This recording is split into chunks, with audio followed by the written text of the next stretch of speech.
Yo, Doobies and Movies 32, WandaVision, episode 4.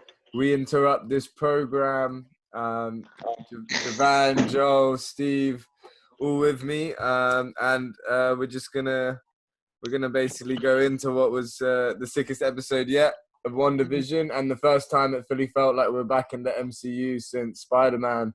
So there's a lot to talk about. So rather than asking you guys what you thought, I thought I'd like go through it kind of one by one a little bit.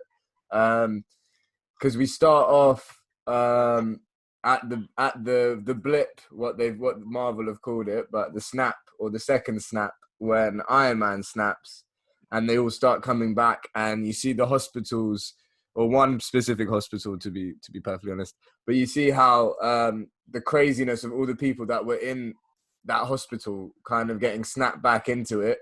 One of them being Monica. And yeah, basically, just what did you guys think of that kind of whole scene and that whole sequence of actually seeing not just the cool portals bit where everyone comes back, but actually seeing the real world ramifications of having loads of people just return from thin air? Anyone can go for that first. I don't really mind. I thought it was fucking amazing, man. It was proper wicked how they just tied in the whole blip and everything. The whole mass confusion of everything happening when they all coming back, as you said. I love how they brought back Agent Wu and Darcy in this one. Yeah. That was a nice little touch. Yeah, definitely. Well, before we race to Darcy and Jimmy, just that first kind of hospital sequence. I thought it was sick. It just felt like you're proper back in the MCU now. That was it for me. It's like, hasn't quite felt that. As much as I've been loving WandaVision, it felt like such a side thing. This was like, no, this is the MCU. We're back in it.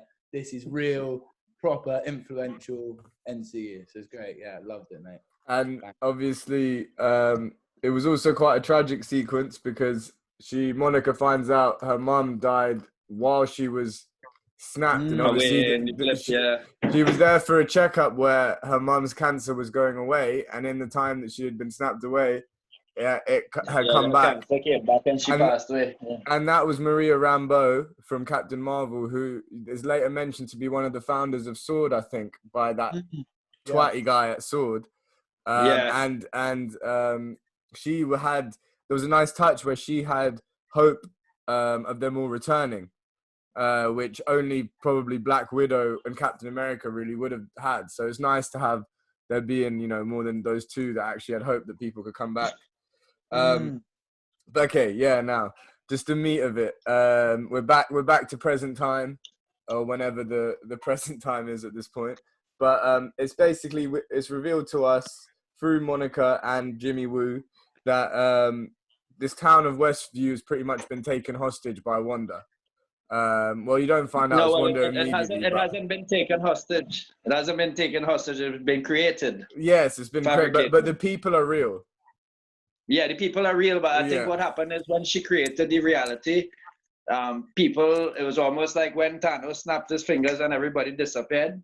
Yeah. Like she just randomly took randoms from the world and placed them into her reality, and without them having any knowledge or even aware that they're away from their normal lives and into this reality, whatnot. Yeah, just like, what are you saying? Yeah, basically kidnapped. Basically, like they've been kidnapped into this little town. Yeah. Well, that's the main thing. What I was actually wanting, the main nugget of this episode. Obviously, there's a lot to talk about. The main nugget is this idea where it's setting up Wanda to actually be the villain. How long they pull that, how long they push that, I don't know. But from this perspective, in this episode, we've been seeing it from Wanda's perspective of feeling for her, wanting her to be able to hold on to her love with Vision, have babies, all this stuff that the world's denied her. But now we're seeing it from the perspective of the fact she's actually plonked random people into a made-up town. She's causing real trauma to real drama, real problems, yeah, and it's a prison. And from their point of view, they think that she's the threat. And where I was saying anything with S.W.O.R.D. in the comics of the sentient world, where she being on Earth and she made from the one of the Infinity Stones, which is cosmic. that it would have to meant sentient weapon, which they classify her as a weapon, and all mutants, I guess. And you were right about that. They did change that abbreviation to weapon, so that was a good prediction. That was on point. And I really like the kind of horror movie vibe that they kind of played with on a few occasions, like when they're standing outside of the town and they're too scared to go in, and the cops are like just standing outside. And later on, even when they're watching the sitcom in the Sword headquarters, it has this feeling like whenever it cuts and it edits, like this kind of like almost horror movie vibe. And then again at the end, with when she sees Vision's dead head, but obviously she realized, she can't remember that he dead and saw him as a dead. But then playing with that horror genre, I wonder if that's like I wonder if that was like a little Easter egg to like Marvel Zombies as well. I'm not too sure, but I mean, maybe we're gonna get that in What If. But anyway, anyway, so we meet Jimmy Woo, and then also Darcy Lewis, who we haven't seen since Thor 2, makes a return, and obviously she was quite an annoying character in the Thor films, and she was also part of the annoying part of those films, especially 2. It was like, I want to see the fighting, I don't want to see like all this running around on Earth and her like kissing this boy and stuff. It was, but that's not her fault. It's bad writing. So give her the benefit of the doubt. She was actually quite cool in this and kind of grounded it. Steve, what did you think generally of what we've been talking so far and the return of Darcy and Jimmy Woo from Ant-Man and the Wasp? I think Darcy being in there was a really nice touch. It made it like kind of the gravity of what was going on outside of the static. It kind of showed that, like when that scene of when they're in the van and Darcy and all the other, you know, like the engineer and the other 2 like academics and shit, like they're all just talking, discussing what their roles are, and you're starting to realise when they open the van how fucking like much like manpower is behind trying to figure out what the fuck is going on. You've also got that scene of I like that bit where like the hazmat guy, the guy in the hazmat suit through the sewers crawls through, and he turns into the beekeeper. The rope that goes back and it's turned into like a fucking skipping rope or something. I love those little touches, and I found that even that scene about, you know, when like it flashes back to when Wanda and what was then Geraldine, but obviously Monica, are like having that bit about Ultron, and then you see how like Wanda turns and just like flings her out the fucking house, throws her Very out. sick. It was so good. You kind of got this. You saw Wanda's like evil kind of desire to stay with Vision and just kind of flip this falsehood that has now been confirmed because like you said earlier, showed the fucking dead head of Vision, so you know he's dead. It's been confirmed now. Well, yeah, that's why she, when he says we can leave this place if you want, she's like, we can't. No, we can't. But it's interesting is Monica that actually clocks that it's Wanda that's doing everything. I think Darcy and Jimmy kind of come close to seeing that, but it is Monica who, when she gets flung out, that has obviously clocked it from what happened in the episode before. And I like that it's establishing first, we've never seen Sword before, and I like the way that being taken into something new, but it also feels familiar because we're back in the MCU and there's Darcy and Jimmy and people that we know. And I think with Darcy and Jimmy, because they're both kind of funny, not proper funny, but at least they have a bit of they comic relief. Yeah. And when the Sword people are so serious, it was refreshing a little bit to just have them like, I enjoyed all the bits of Darcy actually genuinely enjoying the sitcom, and like there was quite a funny bit where she offers him crisps, but he thinks she's asking him if he wants a baby, and he's like, oh yeah, maybe one day, and she's like, I'm just like trying to give you some crisps. There's nice moments like that that felt very, very Marvel and like the classic kind of sense of humor that we're used to. I thought the bit where Darcy has to watch the like transmission of like dependent on the, like when it goes from like 1750s, it's in grey and she's got to watch it on a really old shit TV, and then it turns into colour when she's actually watching it as well. I like that little touch where it's not only just like the world in which the concept is not just black and white and then it turns to colour, but it's also like the transmission itself that they'll see from the outside is also going through the same kind of television vibe that's all going through. It's really an intricate web. No, it's really interesting. From the director's point of view, I like the format of the filming and like the different scenes where where you're in Westview, and when you're out of Westview, where the camera like extends into wide format now, the 16 point. It goes from the aspect ratio of TV. 60.9. Yeah, it's those little touches that they've got down completely, and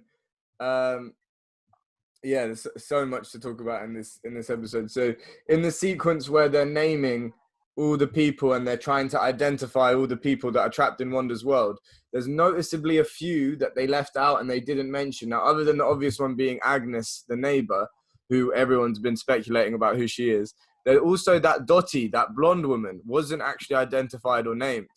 So she also might be someone that has a bit of importance, because I couldn't recognize any of the other names. They seemed like just random people. No, I try recognizing the other names as well, and I didn't catch anything from any of the comics or anything by the characters. Nothing at all. Yeah, the only one I was looking forward to hearing about was Agnes, as I said, and they didn't give no hint as to who she is. But as I said, I think she might be part of Hydra. Yeah, I think she's either part of Hydra or she is like, some sort of person with her own motive, I guess, at the end of the day. But the rumors, I've seen her rumored to be a few different people, so I don't get caught too much in them. I just see what Marvel are doing, because there's always a surprise.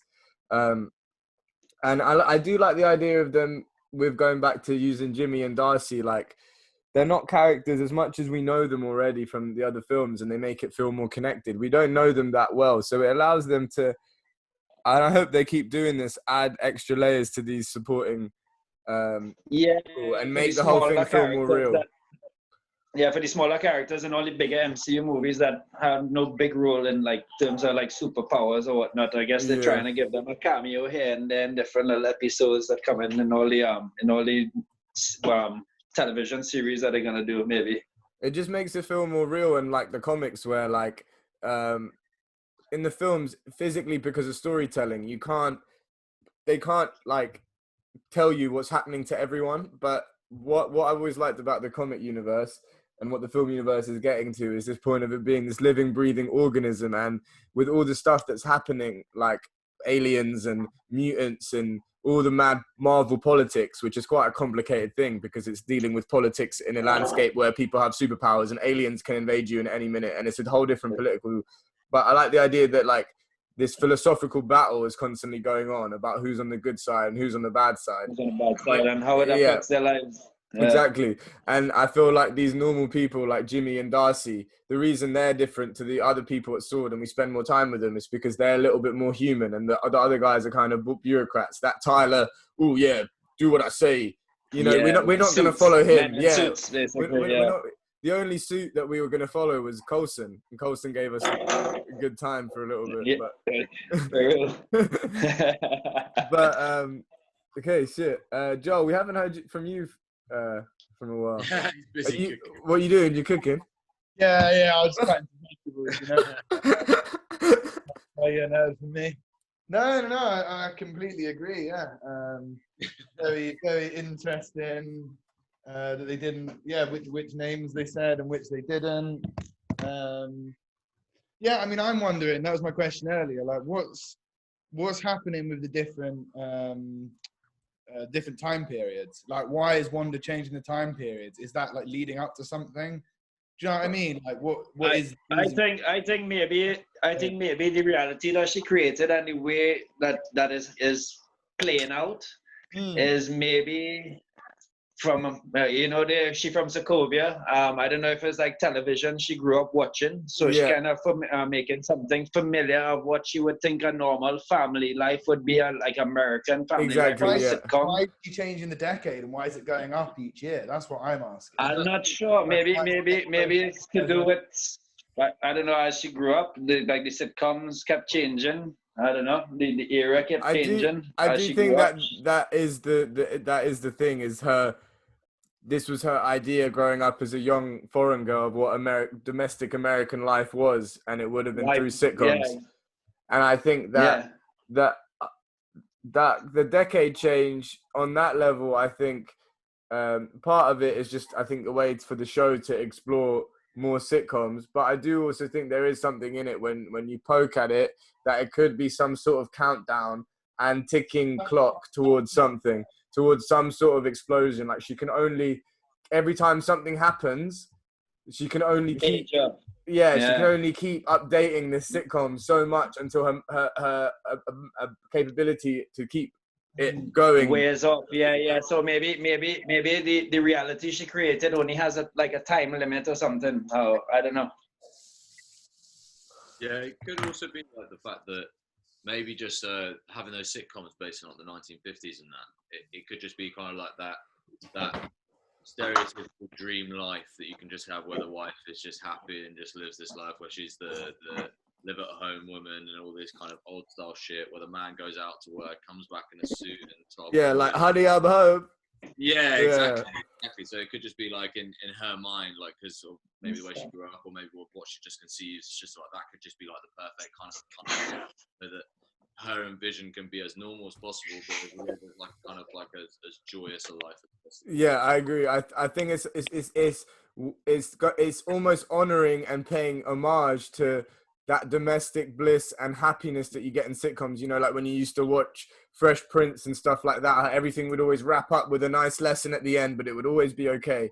I think it's that kind of concept, because in the real world, it doesn't end up always okay.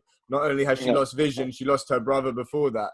She's not had an easy life at any point, before Ultron or after Ultron. Even in Civil War, she was kept prisoner in the flat because the whole government wanted to, like, there's not been a point where it's been easy for Wanda. So I do think this idea of this, this motherfucker. Where did that come from? So good. That is so good. Was that Samuel? Guys, it's Dokes from Dexter. Yeah, that's the notification sound on my Mac. I don't know where. That is amazing. There was another point. Moving on, I think everything that said there was spot on. I do think that Wanda's creating a bliss that's only really seen in sitcom life in America. But also, I wanted to go on to something that I really thought when it happened and when we switched back to the MCU world, I really started thinking about the absence of leaders now that Iron Man and Captain America are gone. Because in Civil War, Captain America especially was a real emotional anchor for Wanda. And even you can even push on to say as well, Hawkeye has been, and Hawkeye's gone off and retired or gone off somewhere else. My point is basically that I think that the people that could have seen this coming, maybe could have understood it, could have anticipated Wanda's emotion, her grief, her power, they're not around anymore. And you were left with a bunch of people who don't know her, could easily vilify her, and have her back, and couldn't stop this happening. And I was then thinking, who is a leader, who is someone that's knowledgeable and powerful enough that could actually understand her? Doctor Strange. And then I thought, she is going to be in the next Doctor Strange. And going on, could Doctor Strange be the person to actually save her? And actually help her understand all of this shit, because he would understand instantly from talking to her how powerful she was. Doctor Strange would have this clocked in a second. What you're saying, that could be actually true, because as he's the Sorcerer Supreme, maybe that is where she would get the title Scarlet Witch through helping him out. Who knows? I do think her becoming a witch is definitely something that's going to happen. I do think, Doctor Strange, I do think might be, and I think this is when you're going to start going into the stuff. I know Iron Man's not around and Black Panther's not around obviously anymore, but some form of... he is, but not the actor. Yeah, and rest in peace. Some form of the Illuminati could exist from these scenarios where the smartest of super minds have to come together with some form of discussion group or governing body to discuss matters like Scarlet Witch, because she's going to cause potentially cataclysmic events, but they have to understand that where it's coming from and how. Do you know what I mean? I feel like it's this kind of event that could cause these kind of minds to come together. But the Illuminati of the MCU is, or the Marvel Universe, I should say, is the Hell House, the Hellfire Club. No, but there's the Illuminati group with Professor X, Doctor Strange, Iron Man, Black Panther, Namor, and Black Bolt. They all represent a different group and they all like come together on these issues. And I don't think they have to do it exactly like that, but I do think that there is an absence of wisdom and leadership without Captain America and Iron Man. Like Captain America had the sensitivity to see things before they happen, and Iron Man had the intelligence to see things before they happened, and they both made the Avengers tick. And I feel like obviously there are smart people around, but I feel obviously the Avengers is in disarray, and it's going to take a while to form them again because of the absence of these leaders, and obviously everyone has to grieve. Even Black Widow in Endgame became a leader and brought them back together, and she's dead. So it's really a situation of who is going to be able to understand Wanda, and the only one for me is Doctor Strange. Yeah, you're right. It can't be anybody else but him, I think. I don't know, like I agree with Doctor Strange understanding Wanda. I reckon the only other person who might potentially understand Wanda would just be because of potentially Thor, just because of like. But he's not going to be on Earth, I don't think, for a long time. Yeah, no, just not on Earth, but I'm just mean in terms of understanding Wanda, in terms of that, like he understands like the power she holds, the kind of like the difficulties that faces, how it was with Vision, even with Vision. Yeah, it's true.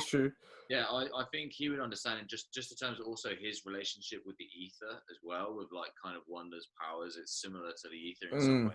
Yes, like it's just kind of like, I don't know, like I feel like Thor would, because of his ability as like God of Thunder as well, I just feel like he would just understand maybe. Yeah, but I guess that's almost a thing to add to the missing leaders, is that Thor himself looks like he's not returning to Earth anytime soon. Yeah. And therefore, as much as he would, obviously, I mean, not only on a mental level of understanding Wanda, he just would be powerful enough to probably sort the situation out quite easily. But he's being like some cool space pirate or something now. I think he's just going to go around being some legend in the galaxy with the Guardians, I reckon. The Guardians, Yeah, I think it's going to be interesting to see what happens. Not a space cowboy, the space Viking. Space Viking, yeah. Yeah, space Viking. But wow, yeah, there's so much from that, and there's so much now to hope for. Like, we've fully been introduced to Sword. We found out that Maria Rambeau died. We saw what happened in one specific area when people came back to life. We saw Vision's corpse for a second, and we saw that Wanda is keeping people hostage. And also and we saw her, we saw her fling Monica out of the world. We saw so much. I definitely think that eventually Monica is going to be she would be the one to take over Sword, being as you know, like in the beginning of this episode, I love how like they had this little intro where they had a voiceover of her being a kid talking about building a spaceship and all of that. Yeah. And well, she been exposed to alien life form from such a young age. That's why. Well, her mom was the one who created Sword in the MCU. I guess Nick Fury must have helped, but I think eventually down the line she would take over just because of the fact that her mom created or organized the Sword in the MCU. Yeah, it would make sense. Did you see on her door her name Photon? Yeah. Photon. That's one of her aliases in the comics, isn't it? Yeah, it is. Yeah. She had no superpowers or anything like that, but she used to do a couple missions with Captain Marvel in the comics. Yeah, she apparently she has been known as Photon, so maybe that's what they're going for in the MCU and making her Photon. But they kept calling her Captain Rambeau as well, which I think was a nod to Captain Marvel. Yeah, it's probably also like an homage to like the mother as well, Maria. But it's probably just saying like she was part, wasn't she? So it's probably the same thing. So and like I'm actually quite sad Maria died, to be honest. Yeah, I quite liked it. Her Monica and Captain Marvel were a sick little trio in Captain Marvel. I liked it. Maybe it was nice, but I think one little detail you touched on there, which I thought was really sick, was when like people came back during the hospital scene. I thought it was sick. It completely makes sense, and like I expected it, but it was nice to actually see it, that the way they came back was the same way that they went away. That they left off, yeah. The exact same place, the exact same time, what they were doing, whatnot. Yeah. They fell away in dust, and they came back by like kind of I don't know, reassembling, and just like kind of like the dust would reassemble back into their arms and shit. I thought that was a really nice touch to Endgame. It was like a nice kind of like Endgame, Infinity War, just throwing it back to it. What I was wondering was I wonder if they would have like, or they would maybe introduce or say to us that in that same moment where people were being snapped back, like say for instance there was you got snapped back standing up in a post office, and within the 5 years that post office got destroyed, and there was like this big mural built there, like a big concrete block, and you just merged back into the block kind of thing. What if someone moved into your flat and just like on top of them in the bed? Did that happen in one of the movies? What? I think that happened in the Spider-Man or one of them, I guess. I can't Yeah. Yeah, what? Surely, if you had just like, I don't know, like Aunt May is just in like a flat or something, and then smashes back, and Aunt May is just like, there's a Negro couple there, the family. Even along those lines, just anything along that. And say for instance, let's make it R-rated again. Say you're there in your bed sleeping at night, and somebody gets snapped back, and there was a couple in the bed shagging at that moment where they got snapped away, and they just suddenly appear there.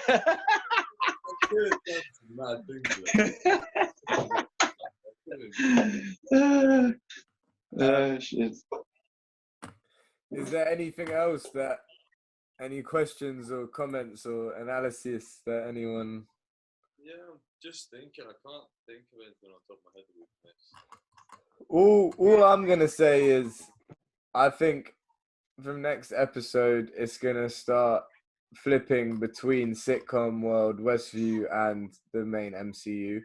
Oh yeah, to be fair, is that this was the first episode we've got where it's in the outside world, not the sitcom world. So this has been the one like where we've got some like not only just reality. What's this noise? That's how they're watching Sex in the City.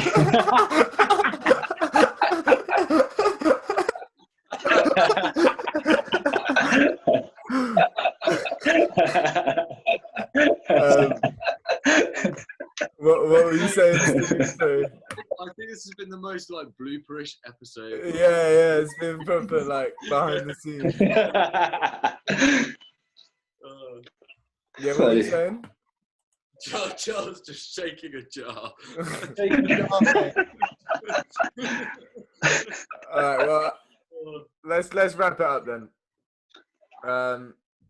So I guess rating out of 10 and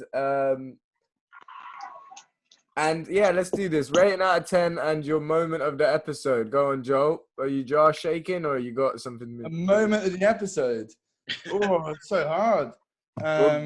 Just rating out of 10 is a 10. The whole series is a 10. I love it. I love WandaVision so much. It's great. Moment of the episode. I don't know. There's so many. I'm gonna go with when she sees Vision dead. That got me. I was like, oh fuck. Like he was all like cold, light, and then it's like also I was thinking like, is she like moving his dead body around? Like, is that what she's literally doing? Is she like dug up his dead body? Is she moving it around and pretending it's real Vision? Because that's fucked up. If that's what she's doing.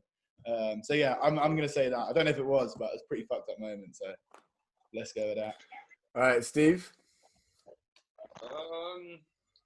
Yeah, I think it was really fucking good. Like I don't know if it's 10, but I'd say easily a 9, maybe even 9.5. I think it was really fucking good. Like it was good to see the MCU after Spider-Man. It's the first time we got to see it properly.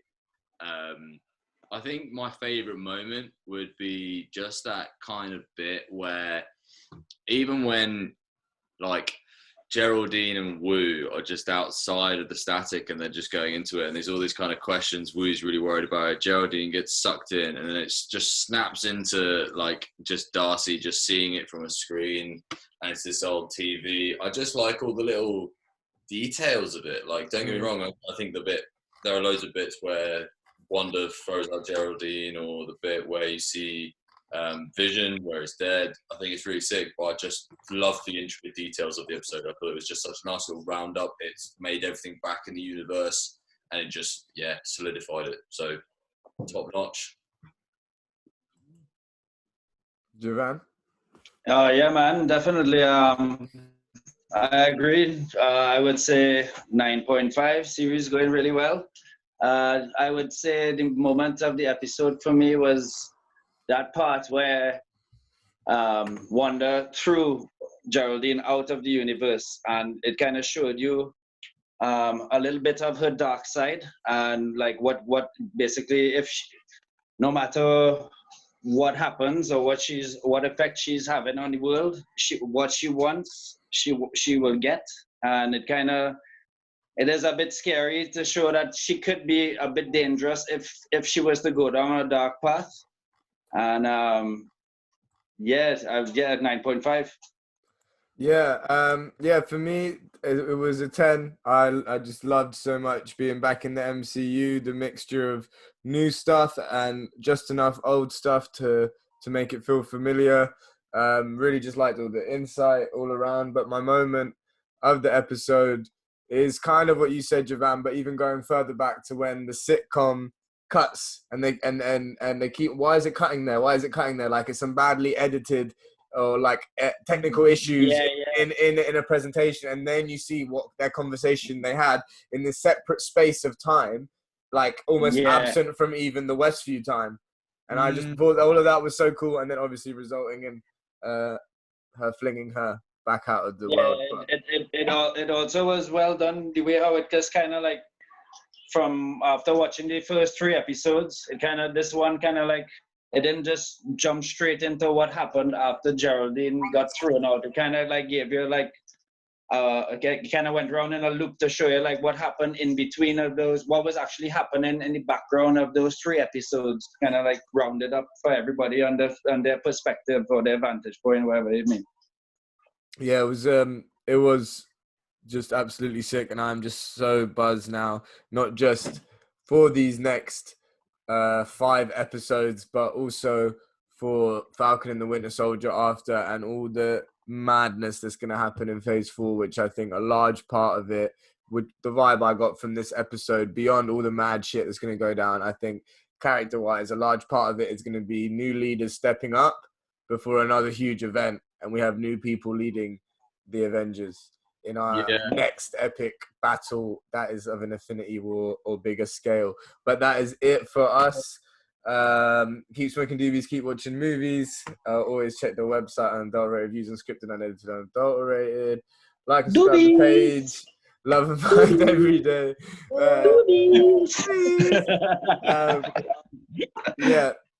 Keep it with us for WandaVision, Promised Neverland, Attack on Titan, and other shit, anything Marvel. We'll be with you. We will be with you. Have a good night, and sleep tight.